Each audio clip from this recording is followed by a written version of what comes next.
Star online astro TV உன்னை சுற்றி நடக்கும் சம்பவங்களை உற்றுப்பார். நீ யார் என்று உனக்கு தெரியும்.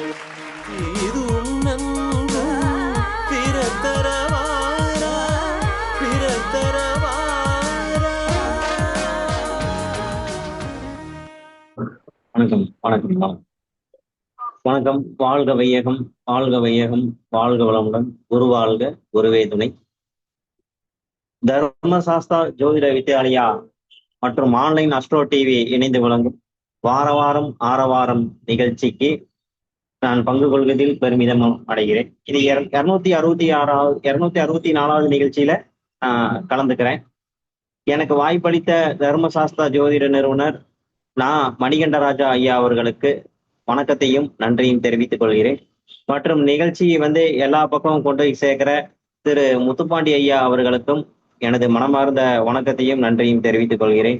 மற்றும் தர்மசாஸ்தா இயங்கிட்டு இருக்கிறதுக்கு, வெற்றிகரமா இயங்குறதுக்கு காரணமா இருக்கிற நிர்வாக குழு இயக்குநர்கள் பிளஸ் கூட அவர் கூட பயணிக்கிற எல்லாத்துக்கும் வணக்கத்தையும் வைத்துக்கொண்டு நன்றியும் தெரிவித்துக் கொண்டு எனது தாய் தந்தை குருமார்கள் அனைவருக்கும் எனது வணக்கத்தை தெரிவித்துக் கொள்கிறேன். இங்கு ஆவலுடன் வந்திருக்கும் ஜோதிட ஆர்வர்களுக்கும் ஜோதிட ஆசான்களுக்கும் எனது மாலை நேரத்து வணக்கம். இப்போ எனக்கு கொடுத்திருக்கிற டாபிக் 27 நட்சத்திரங்களின் குணமும் வழிபாட்டு முறைகளும் பார்க்க போறோம். 27 நட்சத்திரங்கள் பார்க்க போறோம். அதுல 27 நட்சத்திரங்கள் இருக்குது. அந்த 27 நட்சத்திரங்கள் பத்தி நம்ம முழுசா தெரிஞ்சுக்கணும். ஏன்னா இப்ப நம்ம கிட்ட ஒரு ஜோதிடம் பார்க்க வராங்கன்னு சொல்லி சொன்னோம்னா நம்ம பலன்கள் வரவங்களுக்கு ஒரு 5-6 பாயிண்டாவது கரெக்டா சொல்லணும்னா அதுல கண்டிப்பா இந்த நட்சத்திர பலன்கள் கண்டிப்பா இருக்குங்கிறது என்னோட நம்பிக்கை. ஏன்னா நாம் இது வரைக்கும் சொல்லி யாருக்கும் மிஸ் ஆனதில்லை. அவங்களுக்கு அப்பதான் ஒரு நம்பிக்கை வரும்.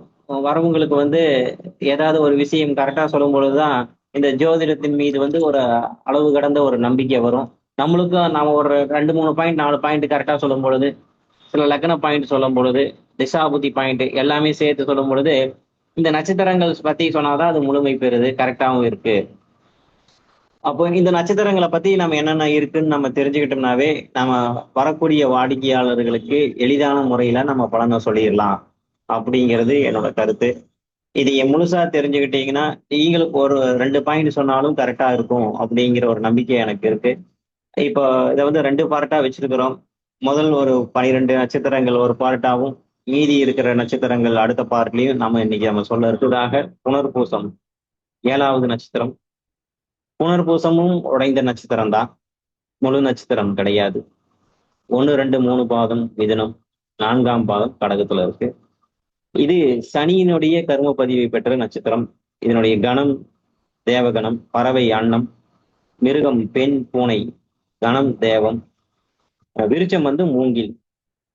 ஓகே, இதெல்லாம் எதுக்கு நம்ம ஒரு நட்சத்திரத்தை பத்தி சொன்னோம்னு இதெல்லாம் சொல்றோம். அப்போ விருச்சம் மூங்கில் அப்படிங்கிறது, மூங்கில்லாம் என்னங்க, அது மூங்கில் நட்டு வச்சோன்னா எடுத்தோன்னா வளர்ந்துருது. ஆனா இல்லை, அதுக்கு ஒரு சில நேரம் பிடிக்கும், ஒரு காலங்கள் பிடிக்கும். கிட்டத்தட்ட ஒரு 3 வருஷம் சைலண்டா இருக்கிற மாதிரியே இருக்கு.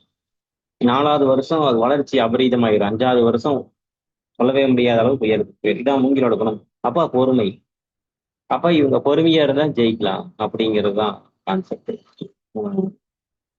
ராமர் பிறந்த நட்சத்திரம். எந்த தெய்வங்கள் காரணம் இல்லாமல் அவதரிப்பதில்லை.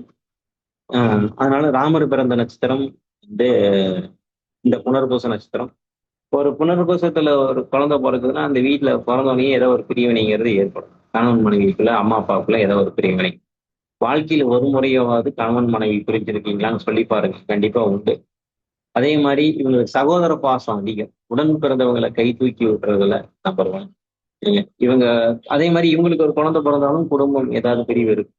அப்போ புனர்பூச நட்சத்திர காலங்கள்ல குழந்தைகள்லாம் ஹாஸ்டல்ல சேர்த்துனுங்க. ஆரம்பத்துல இருந்து இவங்க ஹாஸ்டல்ல தான் படிக்கிறாங்க அப்படின்னு சொல்லி பாருங்க. ஆமாங்க, 2 பேரும் வீட்டு விட்டு பிரிஞ்சுதாங்க இருக்காங்க. 1ஆம் பாதம் ஆசைகள் அதிகம், காது மந்தமா கேட்கும். பாதம் 2 கொஞ்சம் சோம்பேறித்தனம் அதிகமா இருக்கும், ஆச்சாரம் குறைந்திருக்கும். புனர்பூசம் 3ஆம் பாதம் வெளியில போகக்கூடிய அமைப்பு அப்படிங்கிறது, வெளியில போய் சுத்தி பார்க்கணும், ஊர் சுத்தணுங்கிற அமைப்பு அதிகமா இருக்கும். பாதம் 4 இவங்களுக்கு என்னைக்குமே நன்றிங்கிறது மறக்கவே மாட்டாங்க. நல்ல குணத்தோட இருப்பாங்க. இவங்களை பொறுத்த வரைக்கும் என்னன்னு கேட்டீங்கன்னா, புனர்பூசம் வந்து இன்னொரு விஷயம் இருக்கு. 9ஆம் அதிபதி வந்து புனர்பூச நட்சத்திரத்துல இருந்துச்சுன்னு சொன்னா, ஜாதகருக்கு கல்யாணத்துக்கு இருந்தாலும் கூட இருக்க மாட்டாரு. இல்ல கல்யாணத்துக்கு வர மாட்டாரு. நீங்க வேணா இந்த பாயிண்ட் சொல்லி பாருங்க. கண்டிப்பா அது வந்து நடக்கும். அதே மாதிரி புல்லாங்குழல் வீட்டுல வச்சுக்கிறது. அதே மாதிரி புல்லாங்குழல் மூங்கில்ல செஞ்சது இல்லைங்களா? நம்ம ஏற்கனவே மூங்கில் சொன்னோம். அந்த புல்லாங்குழல் வாங்கி தானமா கொடுக்கறது. அதே மாதிரி இவங்களை பொறுத்த வரைக்கும் புனர்பூச நட்சத்திரங்கள் வந்து ஃபர்ஸ்ட் வேலை அல்லது தொழில், அதனுடைய அனுபவம் வந்து ஒரு கசப்பாதான் இருக்கும். ஒரு அவமானமா இருக்கும். அதனால முதல் தொழில் வந்து அனுபவம் நல்லா இருக்காது. இவங்களுக்கு பொறுத்த வரைக்கும் புனர்பூசம் நட்சத்திரனால ராமர் வழிபாடு, ஆஞ்சநேயர் வழிபாடு, இவங்களுக்கெல்லாம் இன்னொரு பாயிண்ட் நம்ம சொல்லியிருக்கோம். புனர்பூச நட்சத்திரக்காரங்க காதல் வயப்படுறாங்கன்னா, சின்ன வயசுலயே ஒரு பையன் வந்து நம்ம கிளைண்ட் பையன் வந்து ஒருத்தர் லவ் பண்ணிட்டாரு. அவர் புனர்பூச நட்சத்திரம். குடும்ப சூழ்நிலைக்காக தான் காதலை வந்து விட்டிருக்கிறார். அப்போ குடும்ப சூழ்நிலைக்காக புனர்பூச நட்சத்திரக்காரர்கள் காதல் பண்ணாலும் அதுல விட்டுருவாங்க. அதனால என்ன விட்டு கொடுக்கிற தன்மை இந்த புனர்பூச நட்சத்திரக்காரர்களுக்கு அதிகமா இருக்கும். கம்ப்யூட்டர் நாலேஜ், கம்ப்யூட்டர் கேம்ஸ் இதெல்லாம் இவங்களுக்கு ரொம்ப பிடிக்கும். பினான்ஸ், மருத்துவத்துறை, வங்கி இது சார்ந்த துறையில வேலையில் இருப்பாங்க. இவங்களுக்கு நுரையீரல் சார்ந்த பிரச்சனைகள், சர்க்கரை சார்ந்த வியாதிகள் கண்டிப்பா வந்து இருக்கும். எந்த சூழ்நிலையா இருந்தாலும் அந்த சூழ்நிலையிலிருந்து மீண்டு வரக்கூடிய வாய்ப்பு இந்த ஜாதகருக்கு வந்து கண்டிப்பா உண்டு. சபரிமலை சாஸ்தா வழிபாடு இவங்களுக்கு நன்மையை ஏற்படுத்தி. இவங்களுக்கான கோயில் வந்து அதிதீஸ்வரர் ஆலயம், வாணியம்பாடி. புனர்பூசம் நட்சத்திர கோயில் வந்து அதிதீஸ்வரர் ஆலயம், வாணியம்பாடி. ஆலங்குடி குரு பகவானுக்கும் போகலாம். ஆலங்குடி குரு பகவான் கோயில் வழிபாடு பண்ணலாம்.